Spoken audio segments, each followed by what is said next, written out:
In this video, I'm going to show you how you can manage email notifications on your Roblox account. If you find this video helpful, I'll kindly request that you support me by liking the video and also by subscribing to this channel. Now to do this, go ahead and log into your Roblox account, and once you're here, head over to more here. So if you tap on this, now scroll down until you see settings, and then under settings, head to notifications.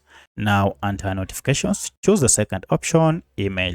Here you can see we have an option to turn on or off announcements, updates, and offer notifications. By turning them on, you'll be able to stay in the know with occasional emails. However, if you don't want this, you can also go ahead and toggle off. So that's how you can manage your email notifications on your Roblox account. If you have any other questions, kindly let me know in the comment section. Otherwise, thanks for watching, and let's meet in the next video.